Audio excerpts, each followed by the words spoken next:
Hello dear students, कैसे हैं आप सभी। आई होप आप सभी अच्छे होंगे। आप सभी का स्वागत है राइस स्मार्ट हिंदी पर। मैं तरुणा भारद्वाज अब आपको कराऊंगी ज्योग्राफी के क्वेश्चंस जो सभी टॉपिक्स को कवर करेंगे। वेरी इंपॉर्टेंट है, तो सभी ध्यान से पढ़ेंगे।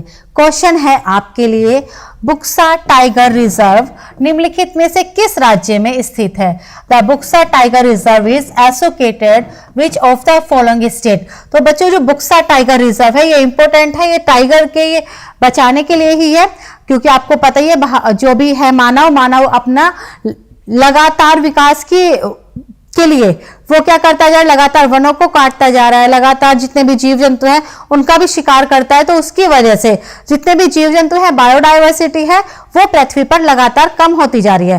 तो गवर्नमेंट क्या करती है, उनको बचाने के लिए नेशनल पार्क, टाइगर रिजर्व, ये सारी चीजें बनाती है ताकि उनकी जो प्रजातियां उनको भविष्य के लिए भी बचाकर रखा जा सके। तो जो बुक्सा टाइगर रिजर्व है वो है आपके वेस्ट बंगाल में। कहां पर है आपका? पश्चिमी बंगाल राज्य में।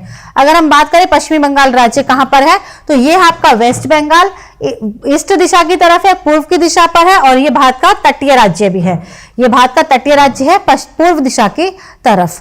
क्वेश्चन है बच्चों, किस शहर के पास उत्तर प्रदेश राज्य मंत्रिमंडल ने भारत के पहले ब्लैक बक संरक्षण रिजर्व को मंजूरी दी है।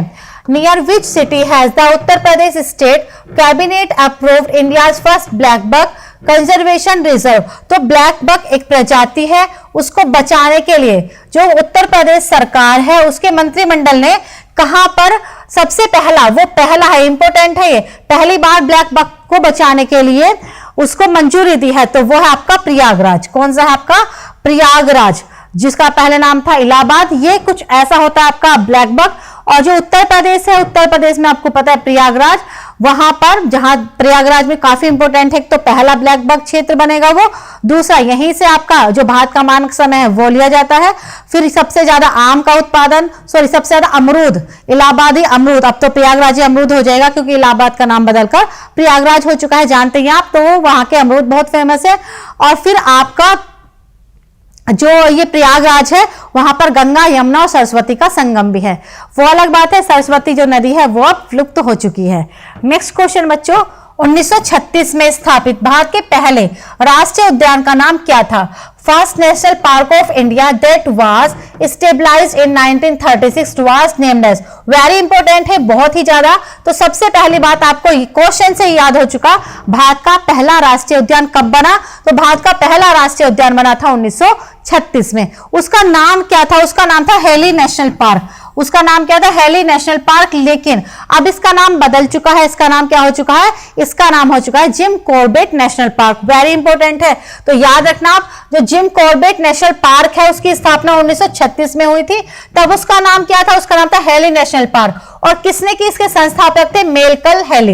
ये भी याद रखना बच्चों। और अब इसका नाम हो चुका है जिम कॉर्बेट। ठीक है, जिम कॉर्बेट के सम्मान में 1956 में इसका नाम पड़ा Jim Corbett national park. Starting में इसका नाम 1936 में हेली नेशनल पार्क था।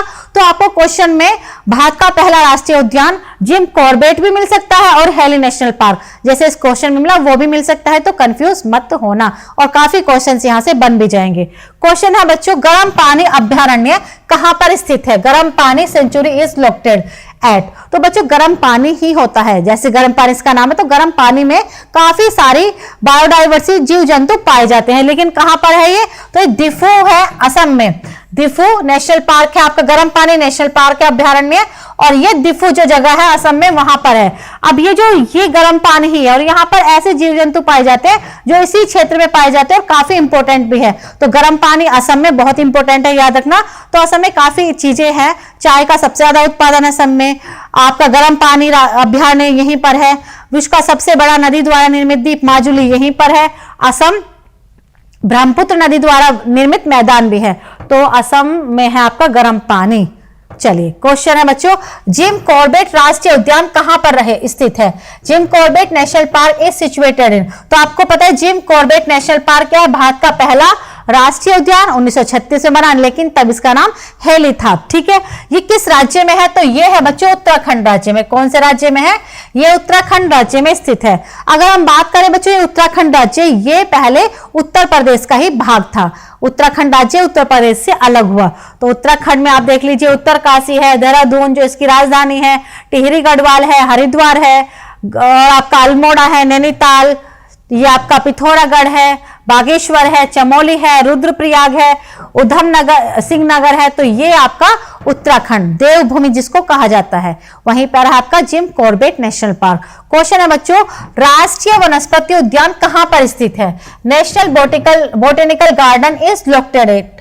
तो राष्ट्रीय वनस्पति उद्यान की अगर हम बात करें तो वह है आपका लखनऊ। लखनऊ यूपी की राजधानी। लखनऊ क्या है? यूपी की राजधानी है, ये उत्तर प्रदेश की राजधानी। इसको कहा जाता है नवाबों का शहर। ये भी इंपॉर्टेंट क्वेश्चन बनता है, नवाबों का शहर किसे कहा जाता है? लखनऊ, यूपी की राजधानी। वहीं पर है वनस्पति राष्ट्रीय उद्यान। क्वेश्चन है बच्चों नेक्स्ट, भारत की जनगणना 2011 के अनुसार निम्नलिखित में से किस शहर के जोड़े ने सबसे अधिक जनसंख्या दर्ज की?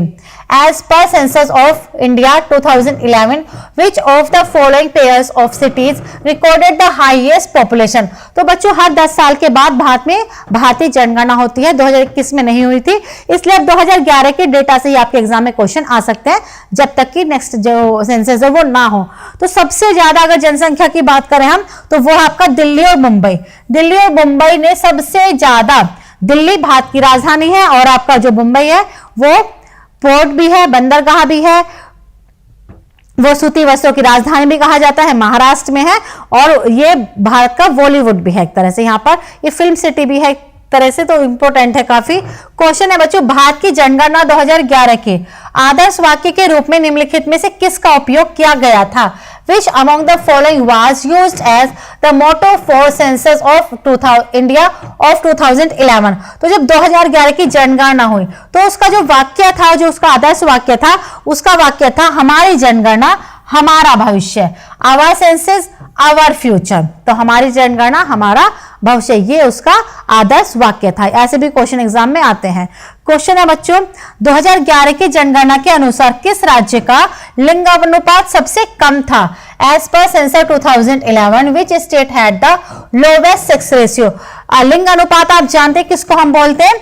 लिंग अनुपात की अगर हम बात करें, भारत में 1000 पुरुषों पर स्त्रियों की संख्या कितनी है? तो लिंग अनुपात हम उसको बोलेंगे, कैसे निकालेंगे? 1000 पुरुषों पर स्त्रियों की संख्या। कहीं कहीं पर किसी किसी देश में 100 पुरुषों पर स्त्रियों की संख्या भी काउंट होती है, लेकिन भारत में हम 1000 पुरुषों पर स्त्रियों की संख्या काउंट करते हैं, जबकि विदेशों में बहुत सारे देश ऐसे हैं जो प्रति 100 पुरुषों पर स्त्रियों की संख्या करके लिंग अनुपात निकालते हैं। तो सबसे कम लिंग अनुपात था किसका? हरियाणा का। किसका था? आपका हरियाणा का सबसे कम लिंग अनुपात था। हरियाणा का लिंग अनुपात 2011 में था 879, 1000 पुरुषों पर। अगर 1000 पुरुष है तो वहां पर 879 वहां पर स्त्रियां हैं। क्वेश्चन है बच्चे आपके लिए नेक्स्ट, मध्य प्रदेश कितने राज्यों के साथ अपनी सीमा साझा करता है? Madhya Pradesh share its border with how many state of India? तो जो भारत का मध्य प्रदेश है ये सबसे ज्यादा तो फेमस है वनों के लिए, सबसे ज्यादा वन पाए जाते हैं, सबसे ज्यादा यहाँ पर दाल जो सोयाबीन है उसका उत्पादन होता है, साथ ही लैंडलॉक्ड स्टेट है, ये कोई भी जल का जो भाग है उससे टच नहीं है, ये स्थलीय सीमा नहीं बनाता। तो ये स्थलबद्ध राज्य है, लैंडलॉक्ड स्टेट है भारत का। तो ये 5 राज्यों के साथ अपनी सीमा साझा करता है। आइए देखते हैं कौन कौन से हैं। ये आपका राजस्थान से मिला हुआ है, ये उत्तर प्रदेश से मिला हुआ है, छत्तीसगढ़ से मिला हुआ है, और ये आपका महाराष्ट्र से, और ये आपकी गुजरात से। तो 1, 2, 3, 4 और 5 ये 5 राज्यों के साथ अपनी सीमा बनाता है। और आप क्या देख रहे हैं? तटीय राज्य हैं ये। भारत के 9 तटीय राज्य हैं जो जल के साथ भारत से लगे हुए हैं। और अगर हम बात करें, हरियाणा भी बच्चों लैंडलॉक्ड स्टेट है, हिमाचल प्रदेश भी लैंडलॉक्ड स्टेट है, ये कहीं से भी समुद्र से लगे हुए नहीं। छत्तीसगढ़ भी लैंडलॉक्ड स्टेट है, जबकि वेस्ट बंगाल और ईशान प्रदेश तमिलनाडु, केरला, कर्नाटक, महाराष्ट्र, गुजरात, ये तटीय राज्य हैं, जल के साथ लगे हुए हैं। तो क्वेश्चन में कई बार पूछ लेते हैं कौन कौन से राज्य तटीय हैं, कौन कौन से लैंडलॉक्ड हैं, स्थलबद्ध हैं। तो याद कर लेना, ऐसे भी मैप को देख के भी काफी चीजें याद हो जाती हैं। क्वेश्चन है बच्चों, 2011 की जनगणना के अनुसार विश्व की कुल जनसंख्या में भारत की जनसंख्या का कितना प्रतिशत है? The percentage of India's population in the total population of the world as per 2011 census is. तो पूरे विश्व की जनसंख्या का, पूरे विश्व की जनसंख्या जितने भी है उसका भारत में अगर हिस्से की हम बात करें वो है 17.5%। और अगर हम बात करें पूरे विश्व में जितना भी क्षेत्रफल है उसका भारत में कितना है, तो भारत में कुल क्षेत्रफल है 2.42% क्षेत्रफल, लेकिन जनसंख्या अधिक है। और कुछ समय के बाद, तो अभी तो चीन नंबर 1 पे है, कुछ समय के बाद भारत ही जनसंख्या में फर्स्ट नंबर पर होगा। और शायद हो भी चुका हो, क्योंकि जनगणना तो हो नहीं पाई है कोविड की वजह से। क्वेश्चन है बच्चों, क्षेत्रफल की दृष्टि से भारत का सबसे छोटा राज्य कौन सा है? Which is the smallest state of India in terms of area. तो भारत का सबसे छोटा राज्य है गोवा। जितना छोटा नाम उतना ही छोटा इसका एरिया। सबसे छोटा राज्य है आपका गोवा। गोवा की अगर हम बात करें, ये जितने भी 9 तटीय राज्य हैं उनमें भी सबसे छोटा है, और ये भारत के पश्चिम दिशा में स्थित है। कहां पर है? पश्चिम दिशा में स्थित है भारत की। क्वेश्चन है बच्चों नेक्स्ट, रायपुर किस भारतीय राज्य की राजधानी है? Raipur is the capital of which Indian state. तो अगर हम बात करें रायपुर किसकी राजधानी है, तो वो है आपकी छत्तीसगढ़। किसकी राजधानी है रायपुर? छत्तीसगढ़ की राजधानी है। तो बच्चों जो गोवा है वो भारत के पश्चिम दिशा में है और सबसे छोटा क्षेत्रफल में है, और 9 तटीय राज्यों में भी सबसे छोटा है ये। तो ये है आपका जो रायपुर है बच्चों, रायपुर की राजधानी, रायपुर जो राजधानी है वो छत्तीसगढ़ की है। नेक्स्ट क्वेश्चन की अगर हम बात करें, पूर्ण रूप से जैविक अपनाने वाला पहला भारतीय राज्य कौन सा है?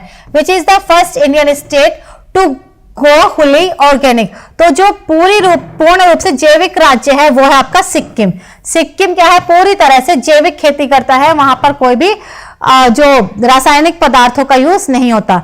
अगर हम बात करें सिक्किम बच्चों, ये है सिक्किम की लोकेशन। एक इंपॉर्टेंट क्वेश्चन बनता है यहाँ पर, जो सिक्किम है वो तो पूछते ही है कि सिक्किम पहला जैविक राज्य घोषित किया गया है। कब किया गया? 2003 में किया गया, ये भी याद रखना। अब बात करेंगे सिक्किम है, तो आप देखिए सिक्किम के इधर है आपका चाइना, ये है नेपाल, ये है पश्चिमी बंगाल, और ये है भूटान। तो अगर आप देख रहे हैं जो सिक्किम है भारत का राज्य है, लेकिन ये चारों तरफ से ज्यादातर किससे घिरा हुआ है? ये घिरा हुआ है बच्चों विदेशी जो बॉर्डर है उससे, दूसरे देशों से लगा हुआ है। नेपाल से लगा, ये नेपाल है आपका, ये आपका चाइना है, ये इधर भूटान पड़ेगा, ये हिस्सा भूटान, ये चाइना, और इधर पड़ जाएगा आपका पश्चिमी बंगाल, वेस्ट बंगाल, ये वाला हिस्सा पश्चिमी बंगाल, और ये हो जाएगा आपका बांग्लादेश। तो बांग्लादेश से भी घिरा हुआ है ये आपका पश्चिमी बंगाल। तो कुछ पार्ट इसका भारत से मिलता है, बाकी ज्यादातर ये जाता इंटरनेशनल बाउंड्री बनाता है आपका सिक्किम। नेक्स्ट क्वेश्चन की अगर हम बात करें, नेक्स्ट है आपका, निम्न में से किस राज्य की साक्षरता दर सबसे कम थी 2011 में? विच of the following state had the lowest literacy rate. सबसे कम जो जनगणना हुई तब साक्षरता दर, पढ़े लिखे लोगों की जो सबसे कम जनसंख्या पाई जाती है वो पाई जाती है बच्चों बिहार में। नेक्स्ट क्वेश्चन आपका, भारत का झीलों का जिला किसे कहा जाता है? Which is called the lakes district of India. तो नैनीताल, भीमताल, राकसताल, लोरकुचिया ताल, सात ताल, ये सारे के सारे जो ताल है, ताल मीन्स होता है झील, ये पाई जाती है नैनीताल में। तो नैनीताल, भीमताल, खुरपाताल, राकसताल, सात ताल, नौकुचिया ताल, ये सब बच्चों बहुत सारी झीलें हैं नैनीताल में। नैनीताल एक उत्तराखंड का जिला है, वहां पर बहुत सारी झीलें पाई जाती हैं, इसलिए नैनीताल को हम बोलते हैं झीलों का जिला। तो ये है आपका नैनीताल। कहां पर है आप देखिए, ये आपका नैनीताल झीलों का जिला, यहाँ पर बहुत सारी झीलें। तो एग्जाम पास करने के बाद जरूर घूम के आइएगा। क्वेश्चन है बच्चों, निम्नलिखित राज्यों में भारत में इनमें से कौन से में जन्म दर सबसे कम है? अमॉन्ग द फॉलोइंग स्टेट, यहां स्टेट आपको देखना है, has the lowest birth rate in India. तो भारत में सबसे कम जन्म दर की अगर हम बात करें वो केरल राज्य में पाई जाती है। केरल राज्य में ही शिक्षा का स्तर भी अधिक है और जो जन्म दर है वो भी कम पाई जाती है। नेक्स्ट क्वेश्चन है, निम्न में से किस राज्य की साक्षरता दर सबसे अधिक है? कम बिहार की थी, तो अधिक भी एग्जाम में पूछ सकते हैं। विच of the following state has the highest literacy rate. तो सबसे अधिक साक्षरता दर है इनमें मिजोरम में, तो ये है आपका मिजोरम। दिए ऑप्शन में से अगर केरल आता ऑप्शन में तो केरल था, अब ऑप्शन में मिजोरम है। ठीक है, क्वेश्चन है बच्चों, जनसंख्या की वृद्धि दर का अर्थ क्या है? Growth rate of population means, तो जनसंख्या की वृद्धि दर का मतलब क्या है? तो जब जन्म होगा और मृत्यु होगी उसके बीच का जो अंतर होगा उसको हम बोलते हैं जनसंख्या वृद्धि दर, the difference between birth and death rate. तो जितने भी जन्म हुए उसमें से कितनी मृत्यु हो गई और जितनी जनसंख्या बची उसको हम बोलेंगे वृद्धि दर। जन्म दर जितने जन्म हुए, मृत्यु दर जितनी मृत्यु हुई, लेकिन जितने जन्म हुए उनमें से मृत्यु को घटाकर जो जनसंख्या वर्तमान में बची उसी को हम वास्तविक जनसंख्या वृद्धि दर बोलेंगे। जिसने जन्म लिया उसको हम जनसंख्या वृद्धि दर में नहीं जोड़ सकते। तो जनसंख्या वृद्धि दर का अर्थ है जन्म और मृत्यु दर के बीच का अंतर। क्वेश्चन है बच्चों, महिलाओं की साक्षरता दर किस राज्य में सर्वाधिक है? In which state is the literacy rate of women the highest? तो केरल राज्य ही है जिसमें सबसे ज्यादा पढ़े लिखे व्यक्ति या पढ़ी लिखी औरतें पाई जाती है और जनसंख्या दर भी कम है। क्वेश्चन है, भारत में अत्यधिक आबादी वाला शहर कौन सा है? The highly populated city in India is, तो भारत में सबसे अधिक आबादी वाला राज्य है आपका बॉम्बे। सूती वस्त्रों की राजधानी या फिल्म सिटी है आपके बॉम्बे, सबसे ज्यादा ये है आपका महाराष्ट्र में सबसे ज्यादा घना बसा हुआ है आपका बॉम्बे। क्वेश्चन है, जनसंख्या का घनत्व क्या दर्शाता है? डेंसिटी ऑफ पॉपुलेशन सोर्स, तो जनसंख्या घनत्व का मतलब है मानव और भूमि का अनुपात। किसी क्षेत्र में कितनी भूमि है और उस भूमि पर कितने मानव निवास है उसको हम बोलते हैं जनसंख्या घनत्व। जितना क्षेत्र है उस क्षेत्र में कितने व्यक्ति प्रति हेक्टेयर किलोमीटर रहते हैं उससे हम निकालते हैं जनसंख्या भूमि अनुपात। नेक्स्ट क्वेश्चन आपके लिए, भारत में किस केंद्र शासित प्रदेश में 4 जिले हैं? कितने जिले हैं? 4, लेकिन इसके किसी भी जिले के अन्य जिलों के साथ सीमा साझा नहीं है। Which union territory in India has 4 districts but none of its district has a common boundary with its other district? तो ऐसा भारत का केंद्र शासित प्रदेश जिसके जिले हैं 4 लेकिन वो आपस में मिले हुए नहीं है, ऐसा है बच्चों पुडुचेरी। तो पुडुचेरी अलग अलग क्षेत्र में बसा हुआ है, याद रखना इंपॉर्टेंट क्वेश्चन है ये भी। 4 जिले हैं लेकिन अलग अलग फैला हुआ है। क्वेश्चन है, निम्नलिखित में से किस भारतीय राज्य में अनुसूचित जनजातियों की आबादी का सबसे बड़ा संकेंद्रण है या सबसे अधिक जनजातियां पाई जाती हैं? Which of the following Indian state has the largest concentration of scheduled tribes population? तो भारत का ऐसा राज्य है आपका मध्य प्रदेश। मध्य प्रदेश राज्य में सबसे अधिक वनों के साथ साथ सबसे अधिक जनजाति भी पाई जाती हैं, सबसे अधिक दालों का उत्पादन भी होता है। क्वेश्चन है, जनसंख्या का अध्ययन क्या कहलाता है? The study of population is called, तो जब आप जनसंख्या का केवल अध्ययन करोगे तो आप उसको कहोगे जनसांख्यिकी, उसको आप कहोगे डेमोग्राफी।